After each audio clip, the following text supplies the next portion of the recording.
अस्सलाम वालेकुम दोस्तों, मेरा नाम है तारिक खान। आई होप आप सब खैरियत से होंगे।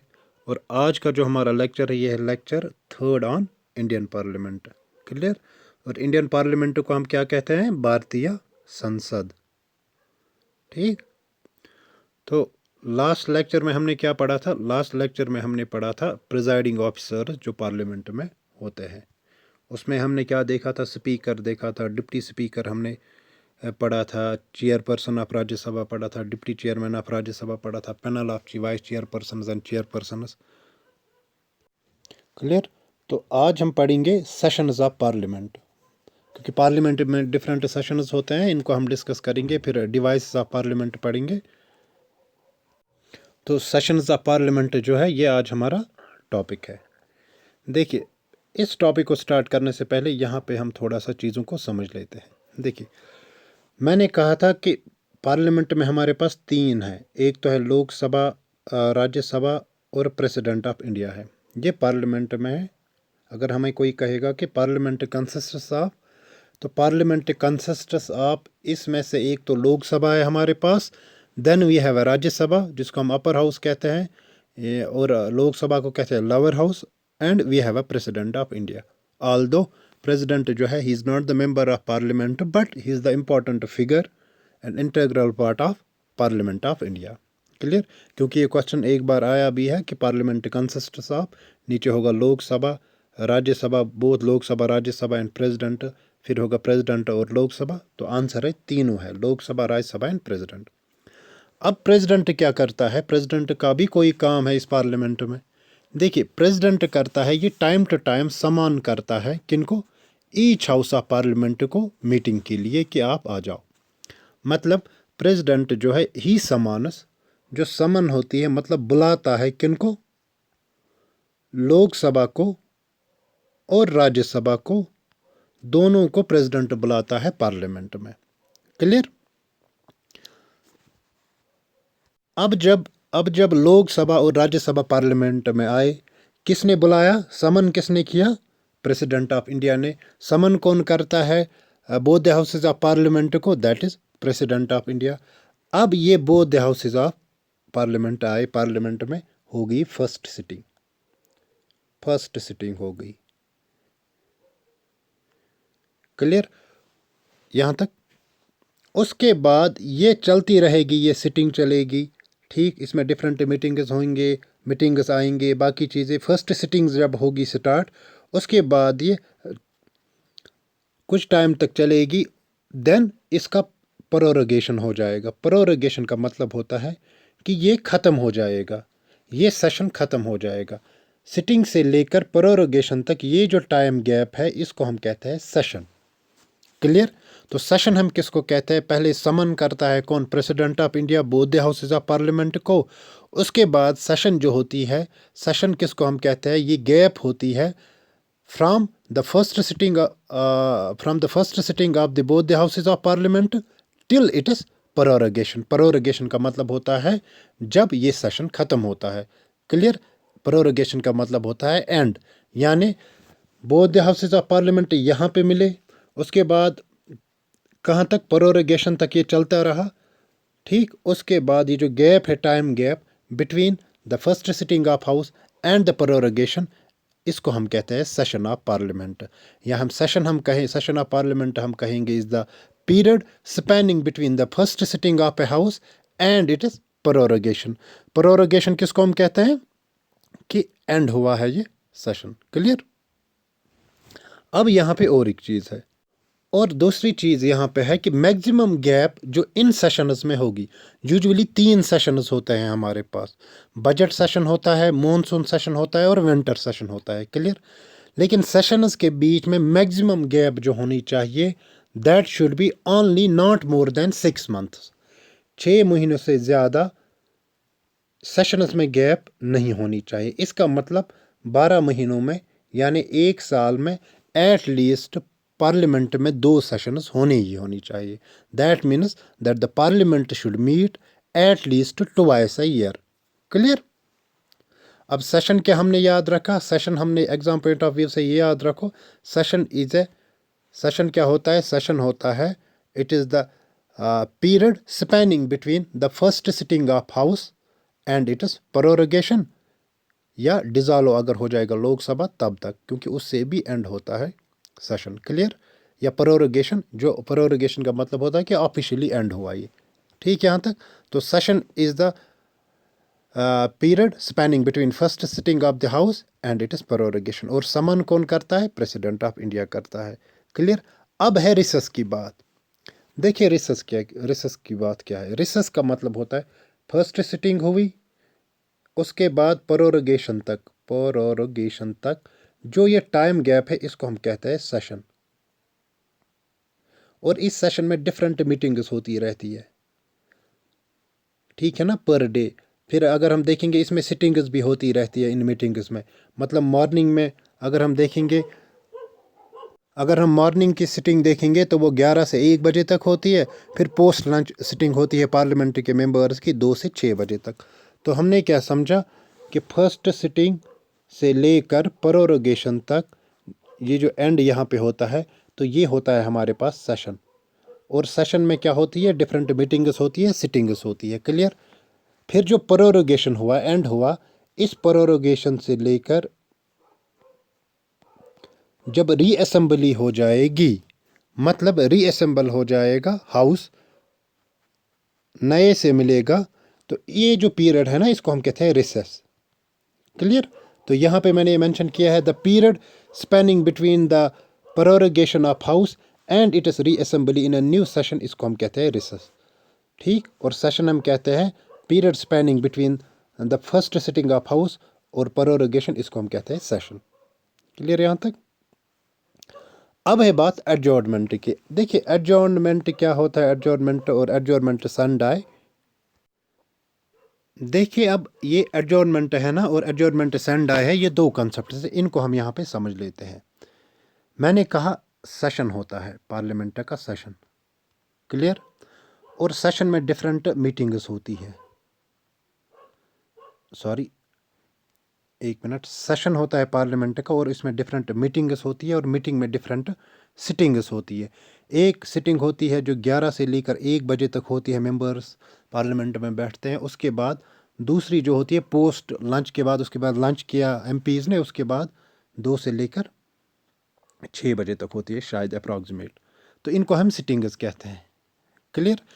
अब अगर ये सिटिंग टर्मिनेट की जाएगी, मतलब अब कहा जाएगा कि ये सिटिंग टर्मिनेट करनी है, ख़त्म करनी है ए फिक्स टाइम के लिए, और टाइम दिया जाएगा कि अब मेंबर्स को इस डेट पे मिलना है, तो इसको हम कहेंगे एडजॉर्नमेंट हो गया।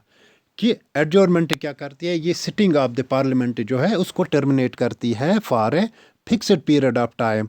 और इसके लिए टाइम रखा जाता है कि अब ये सिटिंग जो है, इस सेशन की जो ये सिटिंग है या इस सेशन की जो ये मीटिंग है, अब इस डेट पे, फलाना डेट पे या इस आवर पे फिर से हम रीअसेंबल होंगे।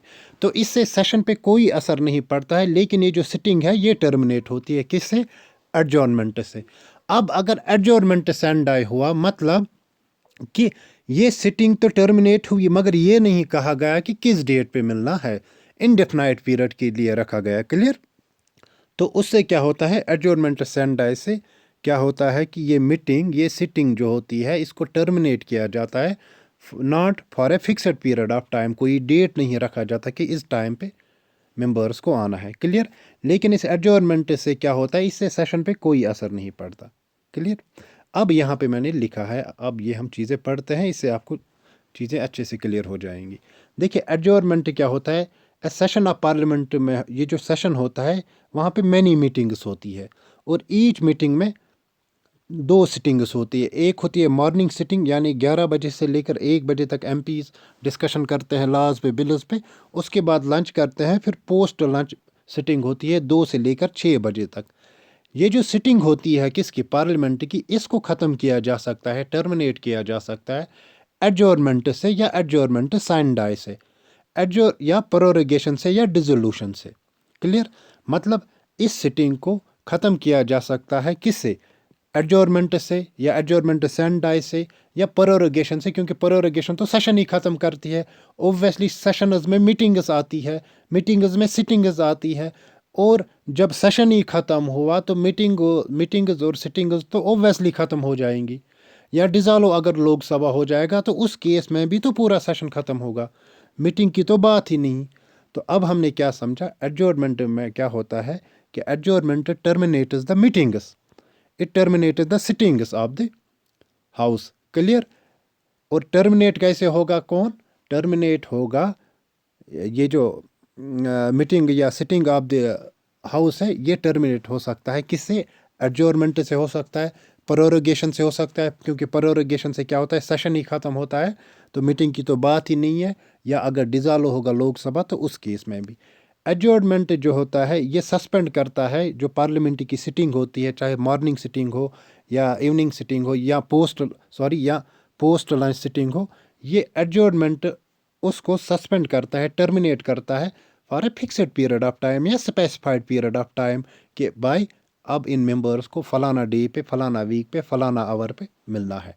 तो हमने क्या समझा, हमने समझा एडजोर्नमेंट क्या होता है कि जब पार्लियामेंट की कोई सिटिंग टर्मिनेट की जाती है for a specified period of time, उसको कहते हैं हम एडजोर्नमेंट। अब अगर पार्लियामेंट की कोई मीटिंग इंडेफिनाइट पीरियड के लिए टर्मिनेट की जाएगी, पार्लियामेंट की कोई सिटिंग इंडेफिनाइट पीरियड पे के टाइम पे या नॉन स्पेसिफाइड टाइम पे के लिए टर्मिनेट की जाएगी, उसको कहते हैं एडजोर्नमेंट सैंडाई। क्लियर।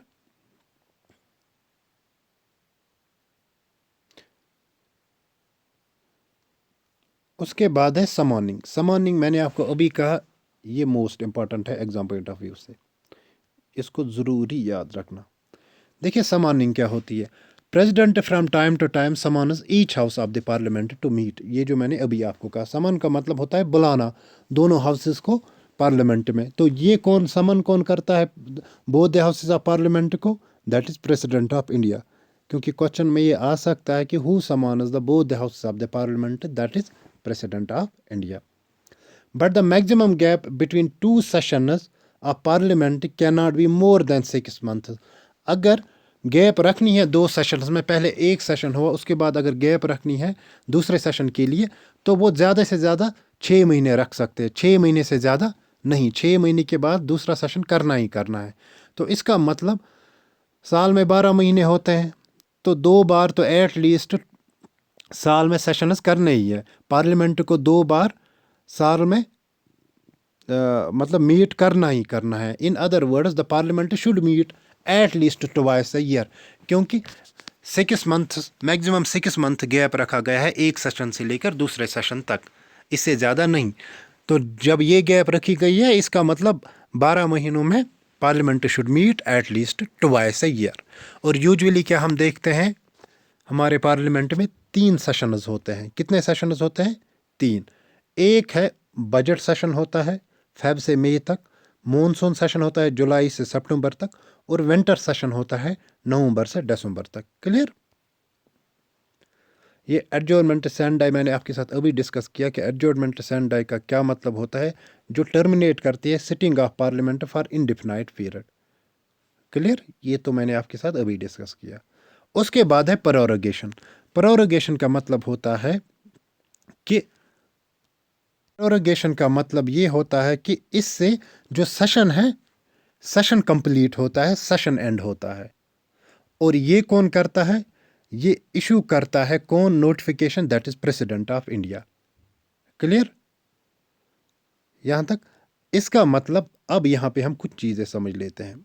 देखिए मैंने कहा सेशन होता है पार्लियामेंट में, हमने देखे 3 सेशन पार्लियामेंट में, monsoon session, winter session and budget session. Clear.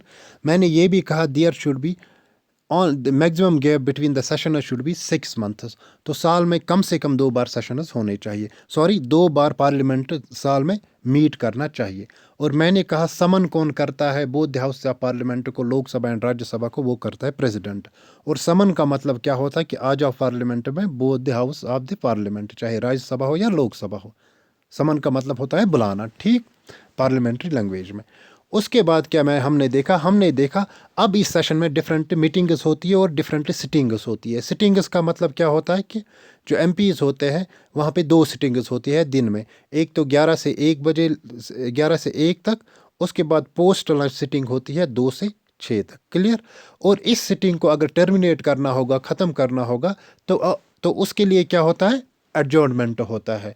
और जब एडजॉर्नमेंट होगा उससे क्या होगा कि ये सिटिंग टर्मिनेट की जाएगी for a specified period of time, और एमपीज़ को कहा जाएगा अब आप इस डेट पे फलाना डेट पे आ जाओ फिर से।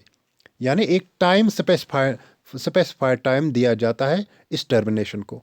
ठीक, कि टर्मिनेशन के बाद ये मीटिंग इस टाइम तक टर्मिनेट हो जाएगी। ठीक, उसके बाद मैंने कहा अगर एडजॉर्नमेंट सेंड डाई किया गया मतलब इनडेफिनाइट पीरियड के लिए अब ये सिटिंग जो है इसको टर्मिनेट किया गया, कोई स्पेसिफाइड टाइम नहीं दिया गया। फिर मैंने कहा ये प्रोरोगेशन का कंसेप्ट आया। प्रोरोगेशन का कंसेप्ट क्या है? प्रोरोगेशन से सेशन ही ख़त्म हो जाता है, सेशन ही कंप्लीट हो जाता है। जो प्रिजाइडिंग ऑफिसर होता है किसका?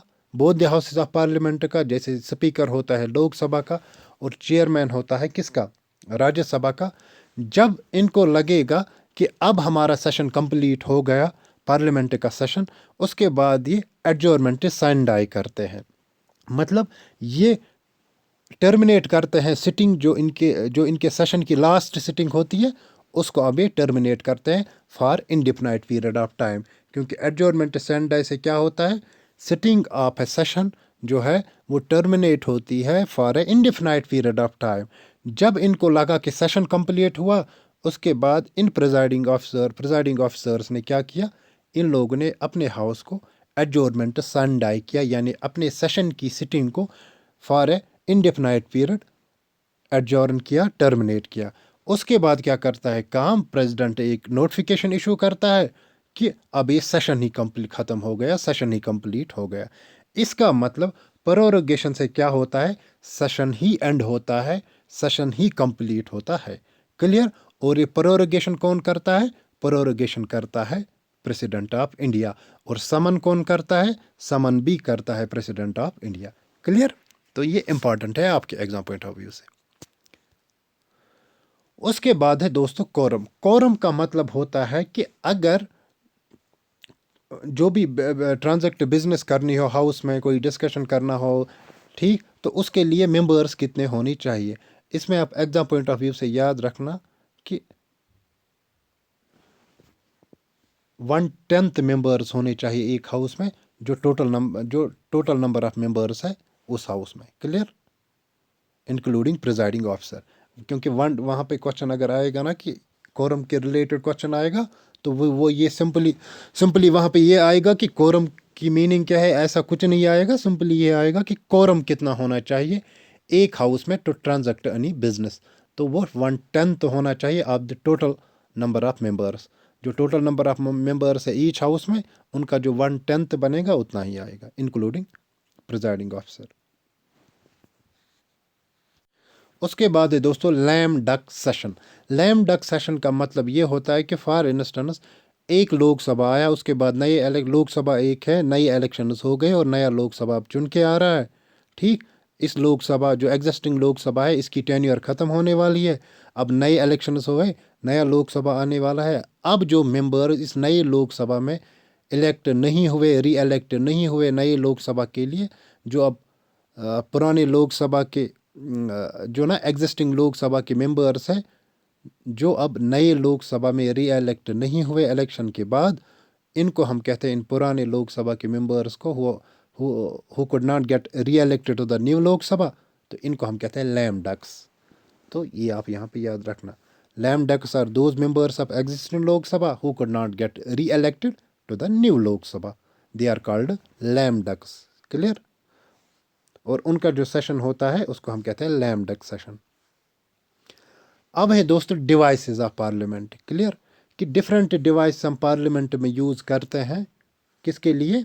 क्योंकि जो भी डिस्कशंस होते हैं पार्लियामेंट में, लॉज बनते हैं, डिबेट्स होते हैं, उसके लिए कौन कौन से फॉर्मल डिवाइस है पार्लियामेंट में, वो हम कवर अप करेंगे।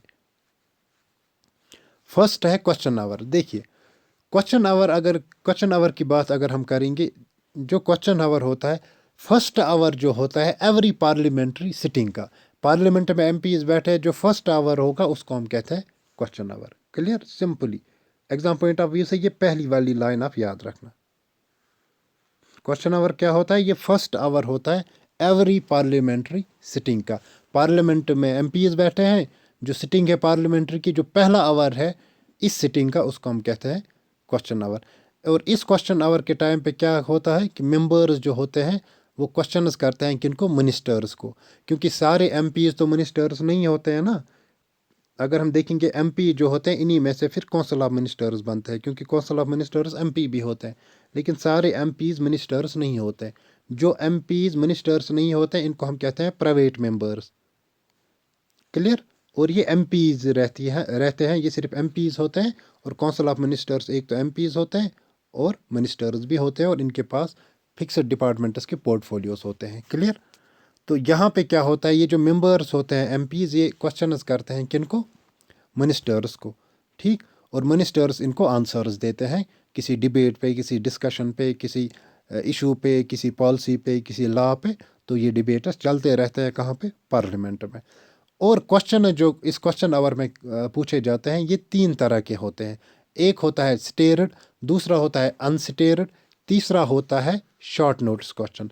स्टेरड क्वेश्चन क्या होता है क्वेश्चन आवर में, इसमें जो मिनिस्टर होता है उसको ऑरली आंसर देना पड़ता है। ठीक। रिक्वायर्स एन ओरल आंसर, यानी यहाँ पे एक्स्ट्रा क्वेश्चंस भी पूछे जा सकते हैं। मतलब किससे पूछे जा सकते हैं, मिनिस्टर्स को। और कौन पूछेगा, मेंबर पूछेगा, किसी इशू पे, किसी लॉ पे, किसी स्कीम पे, किसी पॉलिसी पे। क्लियर। और डिस्कशन चलते रहते हैं। यहाँ पे ओरल आंसर एक मिनिस्टर देता है, यानी एक मेंबर एक्स्ट्रा क्वेश्चंस भी इसको पोज कर सकता है, सप्लीमेंट्री क्वेश्चंस। लेकिन उसके बाद है अनस्टेयर्ड क्वेश्चन। यहाँ पे रिटर्न आंसर की ज़रूरत पड़ती है, यानी एक्स्ट्रा क्वेश्चन यानी सप्लीमेंट्री क्वेश्चन यहाँ पे अलो नहीं है। क्लियर। उसके बाद है शॉर्ट नोटिस क्वेश्चन, कि इसके लिए आपको पहले नोटिस देनी पड़ती है लेस देन 10 days, और ये भी ऑरली इसका आंसर होता है। क्लियर। और यहाँ पे सिर्फ मिनिस्टर्स को ही क्वेश्चन नहीं किया जा सकता, बल्कि जो प्राइवेट मेंबर्स होते हैं उनको भी क्वेश्चन किया जाता है, और उनको भी जवाब देना पड़ता है, जिनको हम एमपीज कहते हैं। क्लियर। चलिए, उसके बाद है दोस्तों zero hour.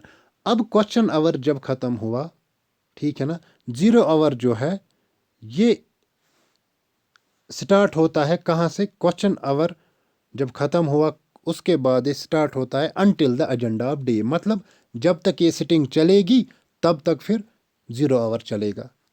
Clear. Zero hour चलेगा।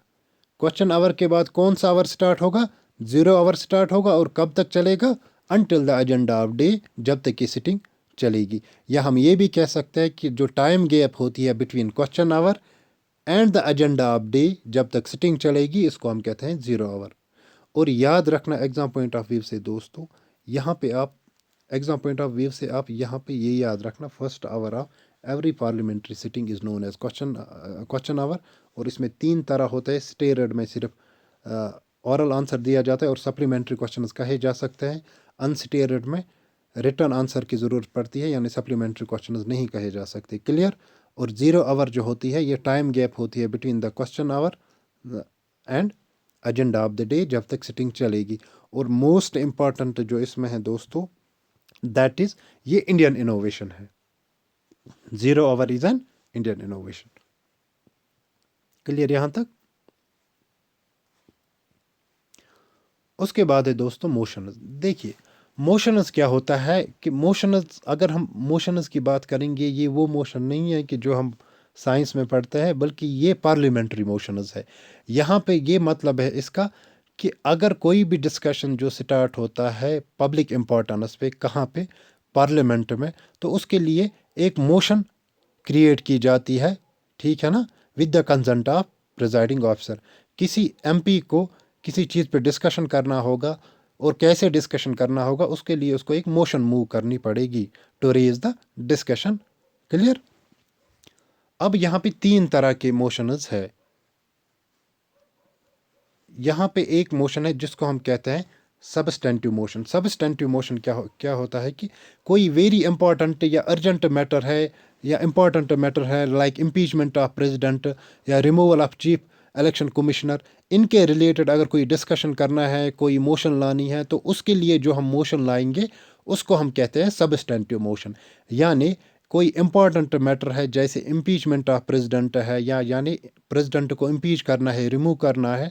ये हम पढ़ेंगे जब हम दोस्तों प्रेसिडेंट ऑफ इंडिया पढ़ेंगे ना, तो उसमें मैं आपको अच्छे से समझाऊंगा कि प्रेसिडेंट को कैसे रिमूव किया जा सकता है, जिसको हम इम्पीचमेंट ऑफ प्रेसिडेंट कहते हैं, या रिमूव अगर करना होगा चीफ इलेक्शन कमिश्नर। क्लियर? इनके रिलेटेड अगर कोई डिस्कशन लाना है, एक्शन लेनी है, कोई रेजोल्यूशन पास करना है, उससे पहले एक मोशन लानी पड़ती है, और उस मोशन को कहते हैं हम सबस्टेंटिव मोशन। क्लियर? आप इतना एग्जाम पॉइंट ऑफ व्यू से याद रखना कि substantive motion is very important, deals with the very important matters like impeachment of president या चीफ इलेक्शन कमिश्नर। या क्वेश्चन ये भी आ सकता है कि अगर इम्पीचमेंट ऑफ प्रेसिडेंट करना हो तो उस वक्त पे कौन सी मोशन लाई जा सकती है, दैट इज सबस्टेंटिव मोशन। उसके बाद है सब्स्टिट्यूट मोशन। सब्स्टिट्यूट मोशन क्या होती है कि जो आपकी ओरिजिनल मोशन है किसी मैटर को रिलेटेड, उसके बदले अगर आप कोई दूसरी मोशन प्रपोज करते हो, अल्टरनेट करते हो उसके बदले, तो उसको कहते हैं सब्स्टिट्यूट मोशन। तो इम्पॉर्टेंट है इसमें सिर्फ सब्स्टेंटिव मोशन। उसके बाद है सब्सिडरी मोशन, नॉट इम्पॉर्टेंट आपके एग्जाम पॉइंट ऑफ व्यू से, लेकिन 3 तरह के मोशंस थी इसलिए इसको यहाँ पे मेंशन ज़रूरी करना था। सब्सिडरी मोशन वो मोशन होते हैं जो आपकी ओरिजिनल मोशन है किसी डिस्कशन को लेके, किसी मैटर को लेके, उसके सब साइड में अगर आप कोई और मोशन लाते हो उस डिसीजन के related, so that is subsidiary motion. Don't remember it. Exam point of view से आप सिर्फ सबस्टेंटिव मोशन याद रखना। क्लियर? ये मोस्ट इंपॉर्टेंट है, क्योंकि अगर मोशन से क्वेश्चन बनता है तो यहाँ से भी आ सकता है, बस। ठीक है ना? उसके बाद है दोस्तों क्लोजर मोशन। क्लोजर मोशन का मतलब ये होता है कि अब किसी डिबेट पे, किसी डिस्कशन पे, किसी पॉलिसी पे डिस्कशन हुआ अच्छे से। क्लियर? अब इस डिबेट को स्टॉप करना है। ठीक? स्टॉप करके इसको अब वोटिंग पे डालना है, क्योंकि पार्लियामेंट में, both the house of parliament में किसी भी चीज़ पे वोटिंग भी होती है। ठीक? तो अब डिस्कशन पहले किसी इशू पे हुआ, किसी पॉलिसी पे हुआ, उसके बाद इसको क्लोज करना है, शट करना है, स्टॉप करना है इस डिबेट को। तो उस वक्त कौन सी मोशन लाई जाती है, दैट इज क्लोजर मोशन। अब क्लोजर मोशन जो है, अब अगर आपको किसी डिबेट को, डिस्कशन को क्लोज करना होगा, ये 3 तरह से ला सकते हैं। एक तो सिंपल क्लोजर। ठीक? कि सिंपली एक मेंबर ने क्या किया, इसने कहा कि ये जो डिस्कशन हम किसी मैटर पे कर रहे थे, किसी पॉलिसी पे कर रहे थे, किसी लॉ पे कर रहे थे, ये अब सफिशेंट है, अब इसको बंद करो, अब इसको वोटिंग पे डाल दो। वो हो गया सिंपल क्लोजर। अब यहाँ पे एग्जाम पॉइंट ऑफ व्यू से आप क्या याद रखोगे? देखिए, अब ये जो कंगारू क्लोजर है ना, एग्जाम पॉइंट ऑफ व्यू से ये इंपॉर्टेंट है। हमने देखा कि क्लोजर मोशन क्या होती है कि जब किसी पॉलिसी पे, किसी डिबेट पे, किसी लॉ पे डिस्कशन हुआ, उसके बाद जब उसको क्लोज किया जाता है, उसके लिए क्लोजर मोशन हम लाते हैं। एक होती है सिंपल क्लोजर कि सिंपली मोशन को क्लोज किया और इसको वोट पे डाला गया। दूसरा जो होता है, दैट होता है क्लोजर बाय कंपार्टमेंट्स। इसमें क्या होता है कि जो बिल होती है जिसको डिस्कशन में थी, जिस पे डिस्कशन किया गया, क्लियर, उसके जो लेंथी पार्ट्स होते हैं, लेंथी रिजोल्यूशंस होते हैं, लेंथी पॉइंट्स होते हैं, लेंथी प्रोविजनस होते हैं किसी लॉ के, उनको ग्रुप किया जाता है डिफरेंट पार्ट्स में, डिफरेंट कंपार्टमेंट्स में। ठीक? डिबेट में लाने से पहले, उसके बाद उन पार्ट्स को डिस्कशन में लाया जाता है। क्लियर? आप यहाँ पे याद रखना कि अगर क्लोजर बाय कंपार्टमेंट करना हो किसी डिबेट को, किसी डिस्कशन को, जो किसी लॉ पे चल रहा है, किसी बिल पे चल रहा है, किसी पॉलिसी पे चल रहा है, फिर उस बिल को, जो उसके लेंथी रेजोल्यूशंस है, लेंथी प्रोविजंस है, उनको ग्रुप किया जाता है डिफरेंट कंपार्टमेंट्स में before the commencement of debate. Clear? तो कंपार्टमेंट से आप याद रखना, कंपार्टमेंट का मतलब ये होता है कि डिफरेंट पार्ट्स करना। ठीक? और जब डिफरेंट पार्ट्स हम करते हैं, इसका मतलब अगर पार्लियामेंट में, अगर ये क्लोजर बाय कंपार्टमेंट हम पार्लियामेंट में यूज़ करते हैं, इसका मतलब वो जो बिल है उसके डिफरेंट प्रोविजंस को, लेंथी रेजोल्यूशंस को डिफरेंट ग्रुप्स में डिवाइड करना। तो ऐसे याद रखो, before the commencement of debate. Clear? उसके बाद है कंगारू क्लोजर। ये इंपॉर्टेंट है, ये आप याद रखना यहीं पे। कंगारू क्लोजर में क्या होता है कि यहाँ पे सिर्फ इम्पॉर्टेंट जो प्रोविजंस है किसी बिल के उनको डिबेट में लाया जाता है। क्लियर? बस। और जो रेस्ट है उनको स्किप किया जाता है। मतलब कि आपको किसी बिल पे डिस्कशन चल रहा है, किसी बिल पे डिबेट चल रहा है, किसी लॉ पे डिबेट चल रहा है, किसी पॉलिसी पे डिबेट चल रहा है, कहाँ पे? पार्लियामेंट में। तो उस टाइम पे अगर इसको क्लोज अप करना है इस डिबेट को, उसके लिए हम क्लोजर मोशंस लाते हैं। तो अगर हम कंगारू क्लोजर करेंगे, इसका मतलब हम जो इम्पोर्टेंट पार्ट्स है, इम्पोर्टेंट प्रोविजंस है, इम्पोर्टेंट चीज़ें हैं इस बिल के, उनको डिस्कस में लाएंगे, उनको डिबेट में लाएंगे, बस। तो कंगारू क्लोजर से आप रखना याद, सिर्फ important classes of the bill को डिबेट में लाया जाता है और टेकन अप फॉर डिबेट, उसके बाद वोटिंग पे रखा जाता है। क्लियर? और रेस्ट को स्किप किया जाता है। कंगारू से आप याद रखना कि इंपॉर्टेंट चीज़ें डिस्कस में लाई जाती है। क्लियर यहाँ तक? उसके बाद है गिलोटाइन क्लोजर। गिलोटाइन क्लोजर का मतलब यह है जो आपने डिस्कस नहीं किया डिबेट में, जो बिल में था, आप उसको भी वोट पे डालते हो। ये इंपॉर्टेंट नहीं है, नहीं, आप ये दोनों याद रखना, कंगारू और गिलोटाइन। गिलोटाइन में आप सिर्फ इतना याद रखना, जो चीज़ें हमने डिस्कस नहीं की है बिल में, पॉलिसी में, डिबेट में, उनको भी वोट पे लाया जाता है। क्लियर? और कंगारू क्लोजर का मतलब क्या होता है कि इम्पॉर्टेंट पार्ट्स जो होते हैं उस बिल के, उस पॉलिसी के, उनको डिबेट में लाया जाता है और वोटिंग पे रखा जाता है। Clear? Then we have a privilege motion. Privilege motion का मतलब ये होता है कि ये तब यूज़ की जाती है कि अगर किसी मिनिस्टर ने ब्रीच ऑफ प्रिविलेज किया। पार्लियामेंट्री प्रिविलेज जो होते हैं, किसके पास? एक मिनिस्टर के पास एक प्रिविलेजेस होते हैं, पार्लियामेंट्री प्रिविलेजेस होते हैं, ठीक। तो अगर इसने उनका ब्रीच किया, उनके, ठीक, उनकी वायलेशन की, तो इसको कौन मूव करता है? इसको मेंबर मूव करता है, एमपी मूव करता है, व्हेन ही फील्स कि मिनिस्टर ने कमिट किया है कोई ब्रीच ऑफ प्रिविलेज हाउस का। क्लियर?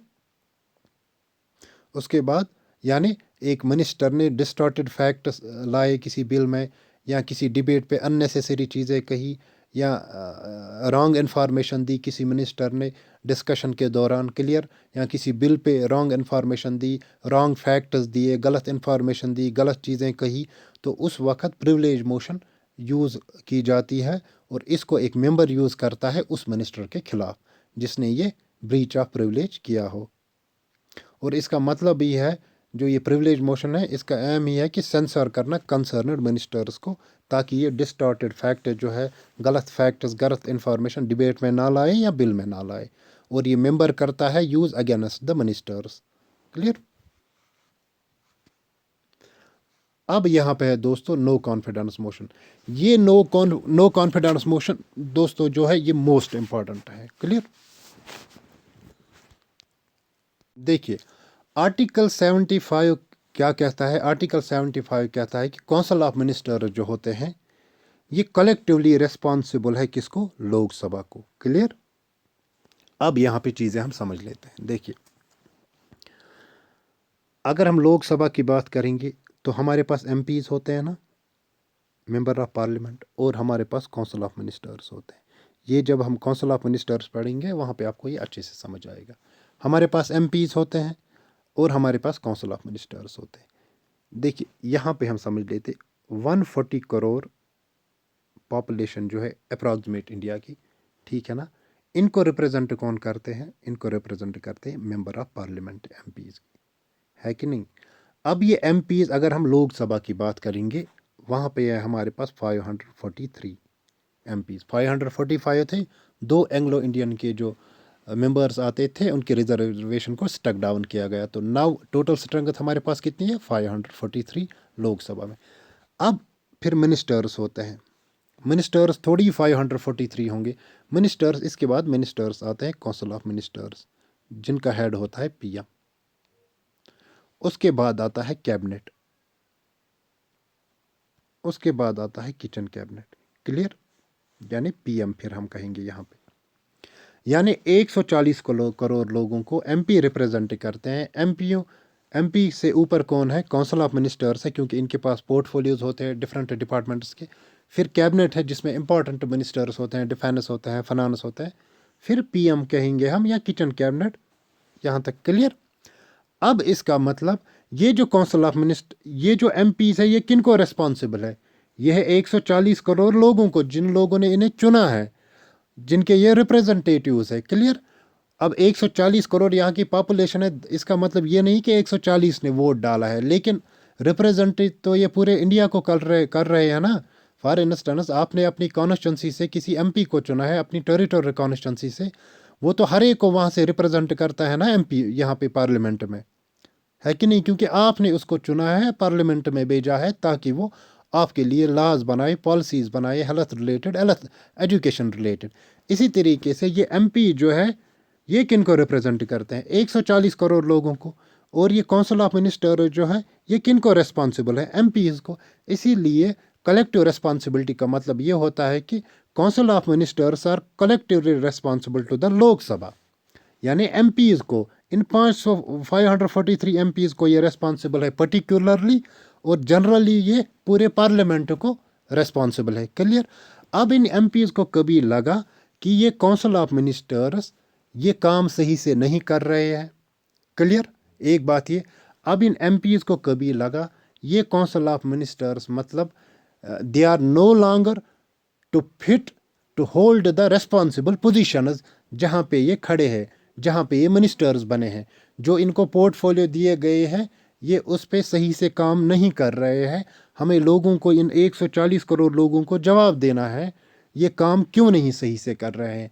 मतलब when the member of parliament, when the Lok Sabha, यानी ये 543 members, when they feel that these council of ministers they are no longer fit to hold the position जहाँ पे ये खड़े हैं as a council of ministers, उसके बाद ये एमपीज क्या करेंगे? ये मूव करेंगे रिजोल्यूशन, सॉरी ये मूव करेंगे no confidence motion. No confidence मतलब क्या होता है कि अब हमें इन मिनिस्टर्स पे कोई कॉन्फिडेंस नहीं है because they are not responsible. अगर ये नो कॉन्फिडेंस मोशन पास की गई तो इससे क्या होगा? जो गवर्नमेंट है वो कोलैप्स कर जाएगी, वो फॉल कर जाएगी, तो गवर्नमेंट ही ख़त्म होगी। क्लियर यहाँ तक? तो इसका मतलब जब ये, इसका मतलब काउंसिल ऑफ मिनिस्टर्स को कॉन्फिडेंस बना के रखना है इन एमपीज पे, तब जाके इनकी गवर्नमेंट स्टैंड में रहेगी, तब जाके इनकी गवर्नमेंट टिकेगी। यानी इन काउंसिल ऑफ मिनिस्टर्स को, इन एमपीज के कॉन्फिडेंस को जीतना है, इनके कॉन्फिडेंस को बरकरार रखना है, अपहोल्ड रखना है, तब जाके इनकी जो गवर्नमेंट है वो अपहोल्ड रहेगी। अब अगर इन लोगों ने ये नहीं किया, एमपीज ने नो कॉन्फिडेंस मोशन का पास की कि we don't have a confidence on council of ministers, उससे क्या होगा? अगर वो पास हुई तो पूरी गवर्नमेंट जो है कोलैप्स कर जाएगी। तो यही यहाँ पे लिखा है। और याद रखना important fact, no confidence motion हम सिर्फ लोकसभा में लाते हैं। अब एक बार इस टेक्स्ट को पढ़ते हैं। Article 75 of the constitution says that the council of ministers shall be collectively responsible to the Lok Sabha.